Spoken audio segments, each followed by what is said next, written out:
काँग्रेस राष्ट्रवादीचे प्रवक्ते तसेच शिवसेना जी उद्धव बाळासाहेब ठाकरेंची त्यांना डुबवण्यामध्ये ज्यांनी महत्वाचा रोल निभावला असे संजय राऊत आज संभाजीनगरमध्ये आले होते आणि आल्यानंतर त्यांना काही जुन्या आठवणीचा उजाळा त्यांनी या ठिकाणी दिला. प्रेमाबद्दल काही बोलले. आम्ही 25 वर्ष प्रेम केलं, आता त्यांचा घटस्फोट झालाय. काही अनेक वाक्य त्यांनी वापरले. त्या वाक्य वापरण्यात मला काही इंटरेस्ट पण नाही. परंतु ज्या शिवसेना प्रमुखांनी यांना शिकवण दिली असं हे म्हणतात, ज्या शिवसेना प्रमुखाच्या शिकवणीवर आम्ही मोठे झालो, त्यांच्याबरोबर अनेक काळ काढला असं हे जे सांगतात, ते शिवसेना प्रमुख असे बोलले होते या संभाजीनगरच्या सभेमध्ये. प्यार किया तो डरना क्या. एखाद्यावर प्रेम करत असाल तर तुम्ही बिनधास्तपणे करा असं गोपीनाथ मुंडेंना शिवसेना प्रमुख या संभाजीनगरच्या जाहीर सभेमध्ये बोलले होते. परंतु आता यांचं असं उलट जे आकडे फिरलेले आहेत, त्यांचे जे काटे उलटे फिरलेले आहेत, त्यात हे म्हणतात की आम्ही प्रेम करून फसलो होतो. यांना असं वाटतं की एखाद्यावर प्रेम करायचं म्हणजे त्याचे पूर्ण कपडे उतरवायचे. असं होत नसतं. आपण काम करताना इतरांच्या भावना सुद्धा समजून घेतल्या पाहिजे आणि आपल्या भावना सुद्धा इतरांना समजल्या पाहिजे. यांना एका हाताने टाळी वाजवायची सवय आहे, म्हणून त्यांनी आज पुन्हा त्याच पद्धतीने टीका करायचा प्रयत्न केलेला आहे. मी त्यांना या माध्यमातून निश्चित सांगेन, तुम्ही इतरांची चिंता करू नका. आम्ही कोंबड्यासारखे मरणार आहोत का बोकड्यासारखे चढणार आहोत किंवा आम्ही काय म्हणतात त्याला रेडा आहोत, याची सगळी चिंता तुम्ही करू नका. आम्हाला भविष्याची चिंता नाही. आम्हाला मुद्द्याशी किंवा आमच्या बाळासाहेबांच्या विचाराची चिंता होती, म्हणून आम्ही केलेला उठाव ह्या महाराष्ट्राने नाही जगाने पाहिलेला आहे. कल क्या मिलेगा या भिकेवर आम्ही राजकारण करत नसतो आणि करणार नाही. म्हणून आमची चिंता करण्यापेक्षा तुमची असलेली काय आघाडी वगैरे चालली ना ती, त्याची चिंता जरूर करा. तुम्हाला जो सर्वांनी जो काही जीपीए दिलेला आहे, पॉवर ऑफ अटर्नी ज्याला म्हणतात, ती जी तुम्हाला दिलेली आहे ती सांभाळून लॉकरमध्ये ठेवा. कारण की काही दिवसातच या 10 तारखेनंतर तुम्हाला त्याची आवश्यकता भासणार आहे. तुम्हाला हेच लोक ज्यांच्याकडून पॉवर ऑफ अटर्नी घेतली तेच लोक तुमच्या मागे लागणार आहे, एवढं मात्र निश्चित आहे.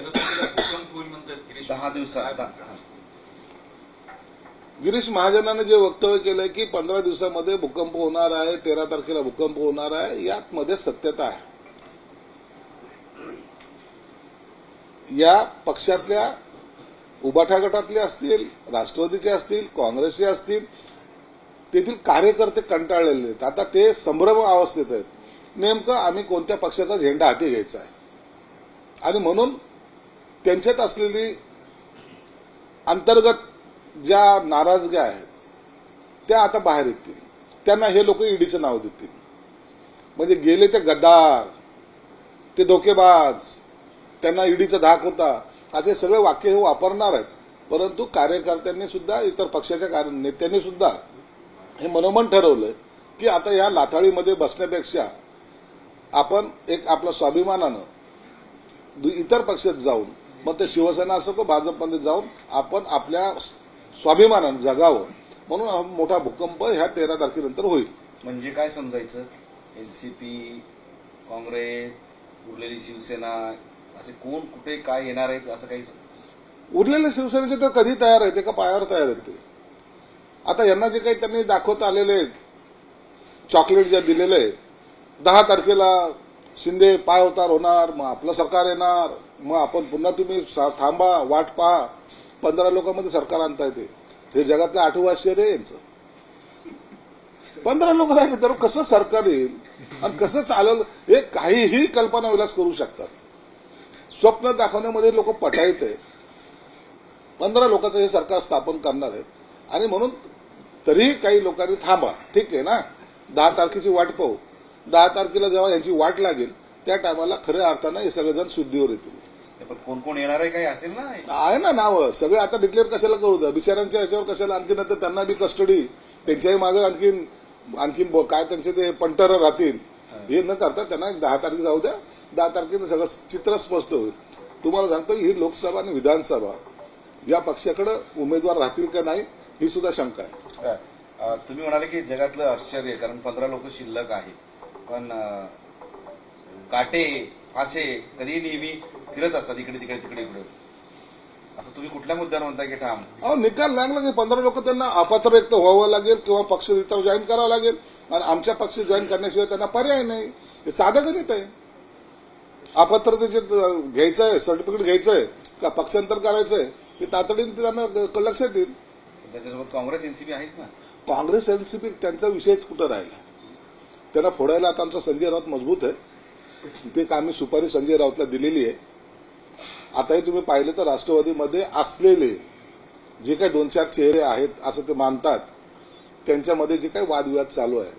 म्हणून काल एका त्यांच्या माजी नेत्यांनी सुद्धा सांगितलं की राष्ट्रवादी फोडायला आता इतरांची गरज नाही, ते आपसातच फुटतील आणि त्यांचं पुन्हा कोणत्या पक्षात जातील.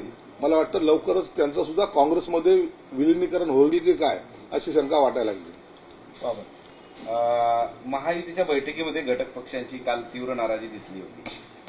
लोकसभेमध्ये घटक पक्ष जे आहेत ते कोणत्या जागा देणार आणि त्यातल्या त्यात 3च फक्त जागा वाटप करणार असं सुरू आहे. आणि त्यामुळे त्यांनी असा सवाल विचारला की कामचं काय? असं झालेलं नाही. काल महायुतीची जी बैठक झाली त्या बैठकीमध्ये सगळ्या पक्षाचे प्रमुख हे दादा भुसेच्या बंगल्यावर बसले होते. त्या ठिकाणी त्याच्या चर्चा, प्राथमिक चर्चा ज्याला म्हणतात, त्या नेत्यांनी केलेली आहे. प्रत्येकाचं काय म्हणणं आहे किंवा प्रत्येकाला काय वाटतं इलेक्शन लढवण्यापासून तर जागा वाटपापर्यंत या प्रत्येक गोष्टीवर त्यांची चर्चा झालेली आहे. आणि त्या चर्चेच्या अनुषंगानं आता ही जी काही पुढची जी स्टेप आहे असेल ही राम मंदिर उद्घाटनानंतर एकनाथ शिंदे साहेब, देवेंद्र फडणवीस साहेब, अजितदादा यांची मुख्य बैठक त्या होईल. आणि त्यानंतर जागा वाटपाचा निर्णय, लोकसभा लढवण्यासाठी कोणते पूरक मतदारसंघ याची चाचपणी, हे सर्वाचा आढावा त्या 22 तारखेच्या उद्घाटनानंतर घेतला जाईल. आधीच तुमच्यामध्ये भाजप, शिवसेना आणि एनसीपी या तिघांमध्येच जागा वाटपासाठी रस्सीखेच आहे. मग त्या घटक पक्षातले जे छोटे छोटे आहेत त्यांच्या वाट्याला काय येणार असा प्रश्न तुम्ही विचारताय? निश्चित याबद्दलचा सर्व प्लॅन ज्याला म्हणतात, ऍक्शन प्लॅन ज्याला म्हणतात, तो या तिन्ही नेत्यांनी तयार केलेला आहे. म्हणून घटक पक्षाला चिंता करण्याची काही गरज नाही. पण त्यांच्या बैठकीला मुख्यमंत्री नाही, उपमुख्यमंत्री नाही, मग काय? ही बैठक तशी नव्हती. तुम्ही बैठकीला एक वेगळं स्वरूप देताय. ही बैठक मी सांगितलं की प्रत्येक पक्षाचे जे काही युतीमध्ये आहे त्या पक्षाच्या प्रमुख नेत्यांची बैठक होती. जे कोर कमिटी ज्याला आपण म्हणतो त्यांची ती बैठक होती, प्राथमिक बैठक होती. या बैठकीमध्ये त्यांनी आपापले मतं एकमेकाशी चर्चा करून एकत्रितपणे मग मुख्य नेत्यांबरोबर जी काही बैठक होईल त्या बैठकीवर ते मांडायचे. म्हणून ही प्राथमिक चर्चा केली. 22 तारखेला होणारी चर्चा जी आहे ती फायनल चर्चेच्या दिशेने जाणार. या बैठकीमध्ये तुमचे जे छोटे मोठे घटक पक्ष आहेत त्यांनी नाराजी व्यक्त केली की आमचा वापर फक्त सभामध्ये गर्दी वाढवण्यासाठी केली जाते. आणि याला उत्तर संजय राऊतांनी दिले की तुमच्यासोबतचे सगळे घटक पक्ष मेलेल्या कोंबड्या आहेत, त्यांच्याकडे आम्ही लक्ष देतो. संजय राऊत काय बोललाय ते त्यालाही कळत नाही. कदाचित रात्री लग्नामध्ये आल्यामुळं रात्री थोडासा पाहुणचार जास्त झालेला दिसतोय. म्हणून सकाळी 8:30 वाजताच आज ते बोलले.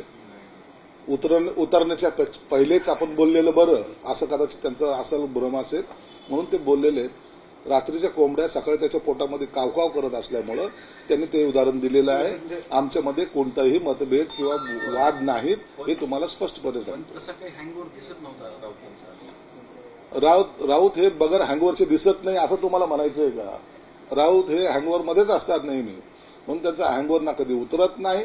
चेहरा सकाळी तसाच असतो रात्री तसाच असतो. म्हणून त्याची चिंता तुम्ही करू नका. आणि ते समजून तुम्हाला काय विचारायचं ते विचारा. मावळ लोकसभा मतदारसंघामध्ये एकीकडे अजित पवार लढाईची तयारी करतायत तर दुसऱ्या बाजूला भारतीय जनता पार्टीने सुद्धा त्या मतदारसंघावरती दावा सांगितलाय. महेश लांडगेने एक बैठक घेतली आहे आणि तयारी सुरू केली आहे. आणि नंबर 3 त्याच मतदारसंघात मुख्यमंत्री एकनाथ शिंदे सुद्धा संवाद दौरा करतात. त्यांनाही श्रीरंग बारणेला निवडूनच आणायचं. नाही तुम्ही एक लक्षात घ्या, निवडणुकीमध्ये अशा घटना सगळ्या घडत चालतात. तुम्हाला फायनल होऊ द्या ना. प्रत्येक पक्षाच्या कार्यकर्त्याला वाटतं की ही जागा आपणच लढवली पाहिजे, म्हणून त्याच्यावर वाद हे झालेले नाहीत, परंतु इच्छा जरूर प्रदर्शित केलेली आहे सगळ्यांनी. आणि म्हणून त्याच्यात चिंता आता करायचं काहीच कारण नाही. निर्णय जेव्हा पक्षाचे प्रमुख घेतील त्या टायमाला सर्व कार्यकर्ते हे कामाला लागतील. हिंदुत्ववादी संघटना आक्रमक झाल्या आणि कोल्हापूरच्या पावनगडावरील मदरसे रात्रीतनं अतिशय गुप्तपणे हटवण्यात आले. आता यावरून गोंधळाची परिस्थिती निर्माण झाली. पोलिसांनी कमालीची गुप्तता पाळली आणि ही सगळी कारवाई केली. हे बघा, जे इलिगल आहे ते इलिगल आहे. अनेकांनी आपल्या जे तुम्ही हिंदू संघटन म्हणतात त्या ठिकाणी सुद्धा अनेकांनी अनेक अत्याचार केलेले होते. हा इतिहास तुम्हाला माहिती आहे. आणि म्हणून अडसर एखादे काही गोष्टीचा मुद्दामून जाणून बुजून काही लोक करायचा प्रयत्न करतात. त्याला त्याच पद्धतीने उत्तर जेव्हा दिलं जातं तर त्या टायमाला हिंदूकडे जे काही बोट दाखवलं जातं हे चुकीचं आहे. तुम्ही इतरांवर आक्रमण कराल त्या टायमाला ते सर्व धर्मसमूहाच्या व्याख्यात बसवणार आणि इतरांनी जर त्यांच्यावर होणारा अतिक्रमण जर रोखायचाच जर प्रयत्न केला तर तुम्ही त्याला जातीवादी म्हणणार. हे बरोबर नाहीये. जातीमध्ये भांडणं लावण्याचा आमचा कोणताही हेतू नाही आणि आम्ही त्या करायच्या मनस्थितीत सुद्धा नाही. आज मराठी पत्रकार दिन आहे. एकंदरीत पत्रकारिता आणि हा सगळा विषय कसं बघता तुम्ही? आज मराठी पत्रकार दिन, अनेक मान्यवरांचे नावं आजही लोकांच्या स्मरणात आहेत. आचार्य अत्रेपासून तर शिवसेना प्रमुखापर्यंत त्यामध्ये अनेक फळीतले नेते म्हणण्यापेक्षा पत्रकारातले ज्येष्ठ त्यांनी जे काही योगदान या महाराष्ट्रासाठी दिलंय त्याचा खरंच आम्हा सर्वांना अभिमान आहे.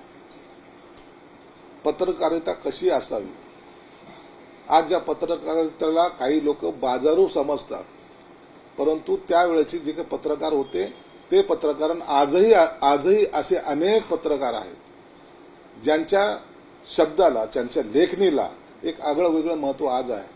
म्हणून या पत्रकारामुळे जो लोकशाहीचा चौथा आधारस्तंभ मानला जातो त्यांना आमचं खऱ्या अर्थानं शुभेच्छा आम्ही देतोय. आणि हीच तशी पत्रकारिता भविष्यात त्यांच्याकडून आम्हाला अपेक्षित आहे. संजय राऊत सारखं पत्रकार होऊ नका एवढं फक्त तुम्हाला विनंती करतो. बाळासाहेबांच्या नंतर जी पत्रकारिता संजय राऊत चालवतात तोच प्रश्न होता. बाळासाहेबांचे तिथं स्टॉप करून टाकलं तुम्ही. बाळासाहेबच होते ते. म्हणून म्हणलं की काही लोक जी पत्रकारिता करतात तो माझा रोष इतर पत्रकारांना होता तर अशा काही पत्रकारावर होता जे स्वतःची लेखणीचा वापर या समाजाच्या हितासाठी करण्यापेक्षा समाजामध्ये धुई कशी माजेल, समाजामध्ये फूट कशी पडेल आणि पक्षपणाचं ट्रेनिंग कसं यांच्याकडून घेतलं जाईल यासाठी त्यांनी केलेले हे उद्योग हे आज महाराष्ट्र पाहतोय. म्हणून अशा पत्रकारांपासून समाजानं सुद्धा सावध राहिलं पाहिजे हे माझी त्यांना विनंती होती. भाजपला हरवण्यासाठी काँग्रेसनं देशव्यापी एक प्लॅन आखलेला आहे आणि तो मास्टर प्लॅन आहे असं त्यांचं म्हणणं आहे की लोकसभेमधील रणनीती वापरत सोनिया गांधी ही सगळी सूत्र आपल्या हाती घेणार आहेत आणि भाजपला आणि मग इतर तुमचे सगळे त्यांना मोठं आव्हान देणार आहे अशी रणनीती सुरू आहे. अरे सोनिया गांधी म्हणजे काय इंदिरा गांधी आहे का? ती एक बाई होती जिने या देशाचं नेतृत्व केलंय. सोनिया गांधी आता तिला आता मराठी सुधारला, हिंदी सुधारला असेल अशी त्यांच्याकडून अपेक्षा करू. त्यांचा मेगा प्लॅनच असतो. फक्त कागदावर असलेला प्लॅन हा अस्तित्वात नसतो. तो गरिबी हटावसारखाचा त्यांचा नारा असतो. तो आजही त्यांचा प्लॅन म्हणजे तो कडी-कोंडी कुलपामध्ये असा बंद करून ठेवण्याचा प्लॅन आहे. त्याच्यामुळं आज देशामध्ये काहीही चित्र बदलणार नाही हे आपण पाहताय. आज नितीश कुमार असेल की इतर अनेक नेते आहेत ते यांच्या पंक्तीला सुद्धा बसायची त्यांची इच्छा नाही. म्हणून इंडिया आघाडी काही होणार नाही. पुन्हा काँग्रेसला अकेला चलोरीच्या भूमिकेत राहावं लागेल आणि फक्त आता आम्हाला फक्त चिंता आमच्या उबाठा गटाची आहे. ते बिचारे काय करतील. लोकसभा निवडणुकीमध्ये भाजपचं एक जोरदार धक्कातंत्र समोर येण्याची शक्यता आहे कारण त्यातल्या 70 वर्षापेक्षा अधिक वय असलेल्या सध्याच्या खासदारांना डच्चू मिळेल आणि ते बहुतांश हे मंत्री आहेत देशात. पक्षाचा अंतर्गत प्रश्न आहे. काय निर्णय घ्यायचा आहे तो त्यांनी घ्यावा. उद्धव ठाकरेंबद्दल संजय राऊत असं म्हटले की कोरोनाच्या काळात उद्धव ठाकरेंनी घरात बसून राज्य चालवलं, लोकांना वाचवलं, पण तुमच्यासारखे घराच्या बाहेर पडून राज्य लुटलं नाही. तुम्ही घरात बसून राज्य चालवलं आणि अजितदादा कोरोनाच्या काळात 8:30 वाजता मंत्रालयात होता. हा विरोधाभास नाहीये. मग शरद पवारनी जे तुम्हाला चिमटे काढलेले की 2.5 वर्षाच्या कालखंडामध्ये 2 वेळा मंत्रालयात आले, त्याला उत्तर का दिले नाही तुम्ही? स्वाभिमानी आहात ना, तुम्हाला स्वाभिमान तुमचं जागृत होतो ना. त्याच उद्धव ठाकरे साहेबांबद्दल शरद पवार साहेबांनी जे बोललं त्याचा प्रत्युत्तर द्यायला पाहिजे होते. घरात बसून सत्ता चालवता येत नाही. मी घरात बसून गाडी 120च्या स्पीडने कशी चालवू शकतो असं जर म्हणण्यासारखं ते उदाहरण आहे. अरे तुला स्टेरिंग हातात घ्यावं लागेल, एक्सटेंटर दाबावं लागेल, तेव्हा ती गाडी पळते.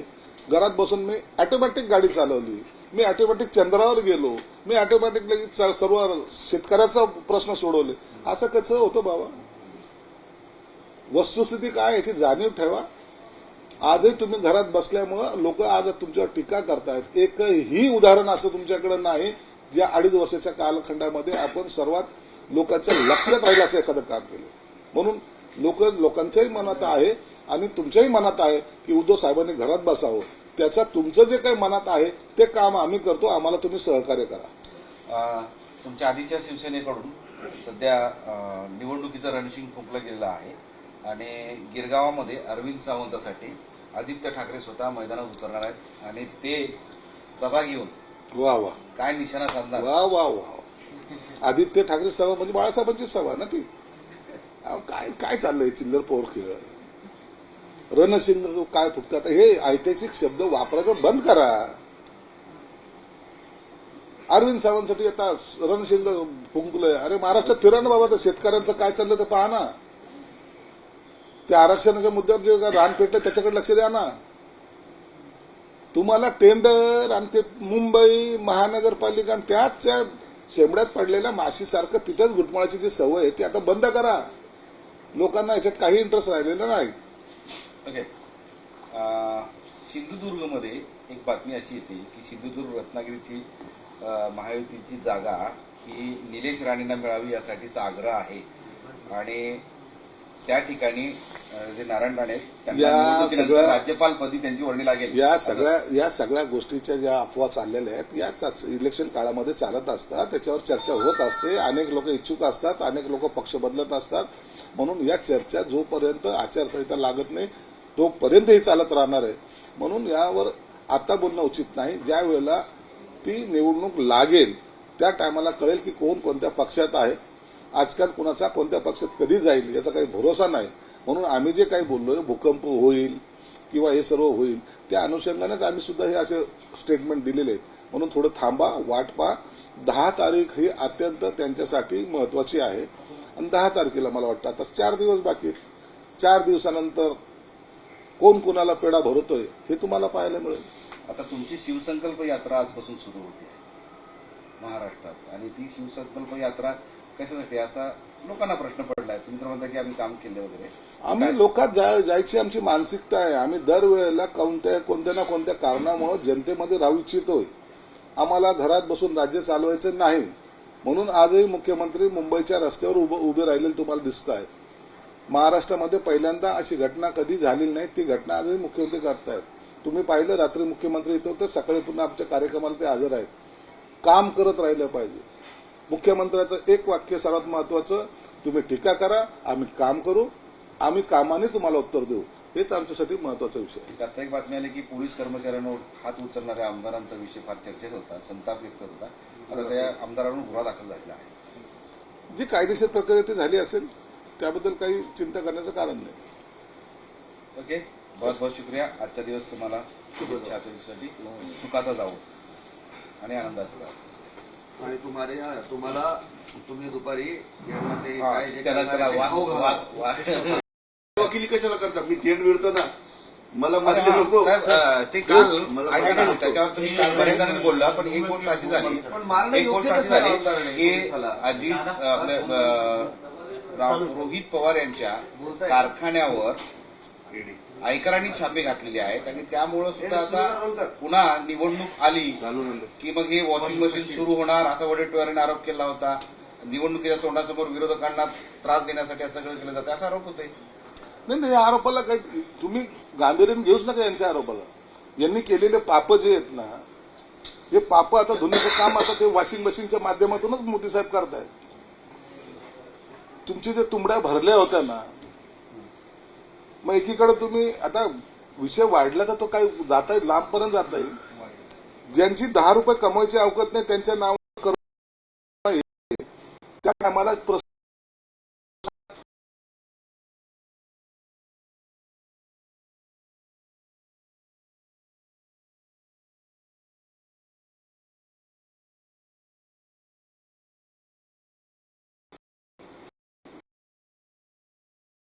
मग हे असं एवढीच काही अडमाप संपत्ती जी गैरमार्गाने कमवलेली आहे त्याच्यावर जर छापे पडले तर दुःख मानण्याचं काय कारण नाही. एकीकडे शेतकरी उपाशी मरतोय त्याची चिंता नाही, पण यांच्या प्रॉपर्टीवर छापे पडले की त्याची बातमी होती. यांना एकदा कळू द्या की या भारतामध्ये, या देशामध्ये, या महाराष्ट्रामध्ये कुठेही चुकीचं काम जर केलं तर एक दिवस त्याचे फळं आपल्याला भोगावे लागतील. याचं ज्वलंत उदाहरण आमचे नागपूरचे जे आहेत, 20 वर्षानंतर निकाल लागला, आज ते जेलमध्ये आहे 20 वर्षानंतर. त्यावेळेला भाजपचं राज्य या देशात नव्हतं ना, महाराष्ट्रात नव्हतं. त्या टायमाच्या केसचा निकाल जर 20 वर्षानंतर लागू शकतो आणि आरोपीला जर शिक्षा होऊ शकते, हे उदाहरण प्रत्येकाने नजरेसमोर ठेवलं पाहिजे. मग ईडीचा छापा पडला, दोषी नसाल बाहेर या, दोषी असाल तर जेलमध्ये जाल, हे मात्र निश्चित आहे. म्हणून ईडीची भीती बाळगण्यापेक्षा स्वतःच्या मनाला स्वतःची भीती बाळगा. आपण जे केलेलं पाप आहे ते पाप दरवेळेला लपल्या जाणार नाही, एक दिवस ते उघड होणार आहे. वॉशिंग मशीनचा वापर करून काही भाजपला मिळवायचं असं त्यांचं अरे म्हणणं कशाची का? Washing machine? उमेदवारांना यांना हे शब्द फक्त सुचतात. हे टोमणे मारणारे लोक यांना असेच शब्द सुचतात, वॉशिंग मशीन आणि हे ते. तुमच्याकडे आहे का नाही ती खरबोची संपत्ती? काय शेतात कामाला गेले होते? कुठून आणले ते संपत्ती? 13वे अवतार म्हणून मोदी कृष्ण म्हणजे इंद्राचं 13वा विष्णूचे 13वे अवतार. 13वा अवतार मोदींना मानलं जातं. पण हे लोक ईव्हीएम काढून बॅलेट पेपर लावायला का घाबरतात? 13वा अवतार मला 33 कोटी देव जरी आले ना तरी मोदींना जिंकू शकून देत मोदींना नाही. जिंकू शकणार. मोदी जिंकणार नाही जर बॅलेट पेपरवर निवडणूक घेतली तर. 13वा अवतार जर समजत असेल संजय राऊत, तर संजय राऊतने रोज मोदींचे पाया पडले पाहिजे. देव भक्त आहेस ना तू, त्यांचे पाया पड. आणि दुसरीकडे तो म्हणतो की 32-33 कोटी देव जरी आले तर ते जिंकणार नाही. मग जर त्यांना तुला एवढा जर आत्मविश्वास आहे तर त्यांच्यावर बोलण्यापेक्षा पक्षाचा धुरा सांभाळ. उद्धव साहेब तसे काही करत नाहीत. आता यांनी ती धुरा सांभाळावी आणि देशाचं नेतृत्व करावं. उद्धव ठाकरेंचा चेहरा दाखवण्यापेक्षा स्वतःच पंतप्रधानचा उमेदवार म्हणून जरी आला तर आम्हाला काही आश्चर्य वाटणार नाही, कारण की वेळेची जत्रा फक्त तिथंच भरलेली आहे. आणि उद्धव ठाकरे आले, एक फक्त कंटिन्यू करा. थांबा, तिकडून प्रश्न येणारच आता.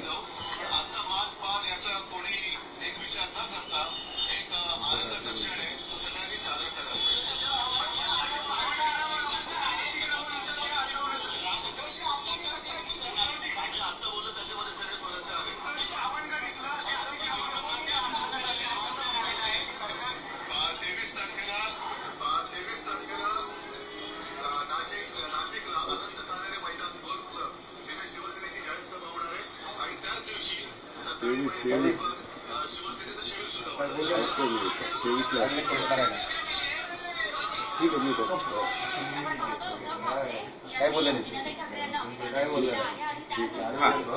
एक शेवटचा प्रश्न आहे. 22 तारखेला आम्ही सहभागी व्हा म्हणून तरी सांगा. महाआरती नाशिकात महाआरती. नोव्हेंबर गेले, जानेवारी पण हुकला. सुधीर भाऊ, वाघनखं कुठपर्यंत आली असा सवाल काँग्रेसने केलेला आहे. वाघनखं जेव्हा येतील तर पहिल्यांदा सुधीर भाऊला सुद्धा माझी विनंती राहील, ते फक्त पहिले काँग्रेसला दाखवा, त्यांना मारू नका, तसे ते मेलेले आहेत. म्हणून त्याची चिंता करायची काम नाही. आमचं काम आम्ही इमानीद्वारे करतो हे महाराष्ट्राच्या जनतेला माहीत आहे, त्यामुळे त्यांचा विश्वास आमच्यावर आहे. पण या तारीख पे तारीखवर हे लोकांना कुठं बोलताय? आता हे तारीख पे तारीख देव देवचं राम मंदिर बनवलं ना, ते तारीख पे तारीख देऊन नखं सुद्धा वाघनखं सुद्धा येतील. त्याची चिंताच करू नका. जे तुम्हाला आयुष्यात जमलं नाही ते सर्व काम आम्ही करू. फक्त तुमचा सहकार्य आम्हाला राहू द्या. संजय राऊत काही जरी बोलले तर त्याचं ऐकू नका. तुमचा छुपा पाठिंबा आम्हाला कायम राहू द्या. ही तुम्हाला आमची विनंती राहील. वडट्टीवार असं म्हणाले की आता परत लंडनवारी मुद्दा तुम्ही वडट्टीवार ऐका नाही राम मंदिराचं उद्घाटन झाल्यानंतर दुसऱ्या दिवशी उद्धव ठाकरे सभा घेणार आहेत नाशिकमध्ये मोठी आणि त्या सभेत महाआरती करणार आणि मोदींची 12 तारखेला रोड शो झाल्यानंतर लगेच 10 दिवसांनी त्या ठिकाणी उद्धव ठाकरे जाऊन उद्धव ठाकरेंनी जी काही ते 23 तारखेचा कार्यक्रम आहे हा पूर्वी डिक्लेअर केलेला आहे. त्याचा आणि राम मंदिर उद्घाटनाचा काही संबंध नाही. 95 साली बाळासाहेबांनी सुद्धा त्याच मैदानावर दार उघड बय दार उघड हा एक स्लोगन देऊन तिथं आम्ही सभा घेतली होती. त्या सभेचा आम्ही साक्षीदार आहोत आणि तोच प्रयत्न किंवा त्याच पद्धतीचा प्रयत्न उद्धव ठाकरे करतायत. म्हणून त्याला याच्याशी जोडण्यात काही अर्थ नाही. ते प्रत्युत्तर काय देणार आहे ते महाराष्ट्राला माहीत आहे. 2-4 टोमणे मारतील आणि पुन्हा नंतर 23 तारखेच्या कार्यक्रमानंतर ते स्वतः रामलल्लाच्या दर्शनाला जातील. 1-2 दिवसापूर्वी 2 दिवसापूर्वी पासून कदाचित ते संजय राऊतला न भेटल्यामुळं आज त्यांनी 22 तारखेला राम मंदिराचं जे उद्घाटन आहे ते आनंदात साजरा करा हा प्रेमाचा सल्ला त्यांनी दिला आहे. हा परिणाम मला वाटतं आता त्यांच्या लक्षात आलेला आहे. आपण विरोध करण्यापेक्षा आनंदात सहभागी झालेलं कधीही चांगलं. हे त्यांनी जे मत व्यक्त केले त्याचे खरंच मी मनापासून आभार मानतो. संजय राऊत म्हणालेले आहेत की मागच्या दरवाजानं भाजपला मदत करणारे जे आहेत त्यांची मदत आता बंद होणार आहे. आता जे मागच्या दरवाजाने आम्हाला मदत करत होते भाजपला करत असतील कुणाला करत असतील आता ते उघडपणे करतील हे संजय राऊतला माहिती आहे. म्हणून मागचा दरवाजा आता राहिला नाही तर पुढच्या दरवाज्यातून लोक आमच्याकडे येतील एवढं मात्र निश्चित. नाही आता त्याला कंटिन्यू करायचं होतं ते वाघनकाचा विषय.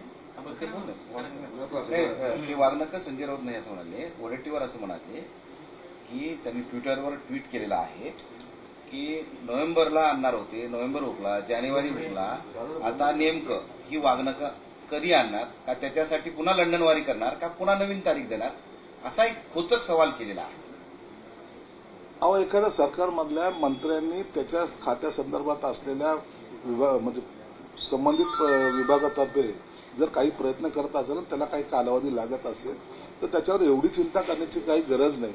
वाघ नखे आणून आम्हाला कुणाच्या पोटातला कोथळा बाहेर काढायचा नाही तर ते जनतेला महाराजांचा इतिहास सांगायचा आहे. म्हणून तुम्ही त्या वाघनखाची चिंता करू नका. ते लवकरच येतील आणि योग्य वेळेला येतील. आम्ही कोणतेही काम योग्य वेळेला योग्य ठिकाणी निश्चित करतो हे त्यांना चांगल्या प्रकारे माहीत आहे. म्हणून ती योग्य वेळ आता आलेली नाही. येईल त्या टायमाला ते वाघनखे निश्चित त्यांना आम्ही दाखवू. तुम्ही सुधीर भाऊंना काहीतरी आवाहन करणार होते किंवा ते वाघनका संदर्भात? नाही सुधीर भाऊला हेच सांगतोय की बाबा ते वाघनखे आणलं तर पहिले त्यांना दाखवा, मारू नका. नाही तर त्याचंच हे भांडवल करायला बसलेत. हे यांना आता भांडवल करण्यापेक्षा दुसरं कोणताही उद्योग यांच्याकडे राहिलेला नाही. जे आपण स्वतः काही करायचं नाही आणि लोकांवर बोट दाखवायचं ही परंपरा आता यांच्यामध्ये रूढ झालेली आहे. काँग्रेस असो राष्ट्रवादी असो उभाटा असो यांनी टीका करणं हेच यांचं शस्त्र मानलेलं आहे आणि लोक यांच्या टीकेपासून आता दूर जायला लागलेले आहेत. ते आमच्याबरोबर राहतील. लोकसभा आणि विधानसभा आम्ही त्यामुळे प्रचंड मताने त्यांच्या आशीर्वादाने निवडून येऊ एवढं मात्र निश्चित. धन्यवाद. जय हिंद, जय महाराष्ट्र, जय श्रीराम.